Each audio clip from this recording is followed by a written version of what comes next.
tópico na dama tá consensus Rijkswet. So botinho distanciar entre Rijkswet e consensus Rijkswet. Rijkswet é uma procedura, se está Holanda te dizer, botinho Rijkswet de Nederlanderschap, se está per direct botinho aceitar e botinho consensus Rijkswet. Essa aí que temporariamente a bota dona bevoegdheid local para beira de reino. Pero esse é governo, por exemplo, de Aruba, se estava circulando, mas se tem roupa inzeggen. Antes é o qual sempre a nossa opone. Passou, se você back no passado, 2020, agora que nós há dois, não um, dois Rijkswet passou para nós, mas tem ajuda urgente em momento aí. Nós há ECHE, de celebrar Coho e RAF. Então, sempre nós para arriba com enkel que sei não um consensus Rijkswet. Consensus Rijkswet nós traz junto. E bem ferrulana foi de haken do teken bij het kruisen.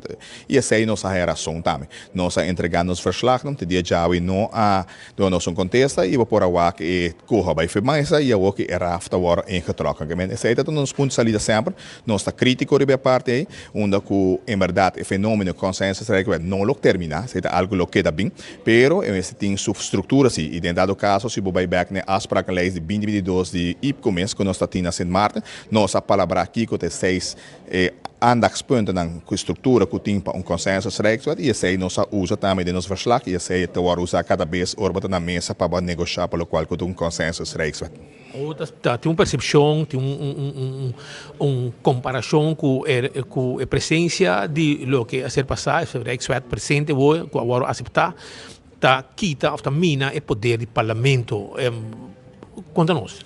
Bom, não, RAF sila la kita nós praticamente parlamento, mas agora que não é uma procedura, se nós conhecemos desde 2005, onde o promeco é pressuposto, mas agora bom, nós podemos pedir pressuposto do país Aruba, antes da beirada van advies, bem parlamento. O que promeco é beirada van advies, é tem bem CFT. CFT é escrutínio, é bem governo da direita, é beirada van advies, é bem back, ainda não também ter um promeco que vai ser canos, na local que está CFT, isso é bem back, ora com a nós cabe tratar a probeta, bola vai CFT e tem um processo que acaba de supervisão 5 do Rijkswet. Dado caso, nessa aqui nós estruturamos via o LAF novo, assim ele é mais formal e mais scherp, e naturalmente o Rijkswet é um que bota fija certo norma não que botinho alcançado em G, e assim não enkel Holanda tá enkel, lo qual Holanda busca extra insurance para assim é por cobra, lo qual que tá solene em Aruba, e aceita lo qual que tá caso que não, lo qual que é rol de parlamento e não tem influência de budget para lo qual que tá Rijkswet de maneira que não planteia agora que não. Se a bem que era tempo já praticamente nosso rol tá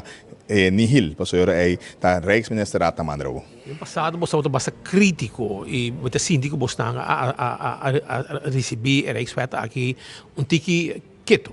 Não, nós brinca roupa, e o qual que tem RAF. Por agora, que nós verslag sempre nós brinca nós mesmos governo, para nós está raia que não estava tapado de consenso. De dado caso, no momento aqui onde exigência está que ora que governo que pensa de bem consenso Rijkswet não tem que informar o parlamento, se é caso, nós está involucrado, nós está ser informar e depois nós está involucrado em processo, onde que nós também por fazer pergunta maneira que o processo de Rijkswet está. Então, é crítico está queda, no momento que a lei agora apresentada a nós lo está crítico de budget, nós lo fazemos perguntas conforme procedura que está prescrita por Rijkswet, que se não está aqui for, pero se ela encaminhar melhor caminho, não maneira caminho que ela agora encaminhar para mim que para sobre o mês de placa, tá chega a 5 para 2, bem então Rijkswet e vão firme não, se não tem processo, dado caso agora que Aruba tem inzeggen e junto com o Holanda também traz Rijkswet, não que o Holanda está traz Rijkswet papo, então essa é uma diferença bastante grande.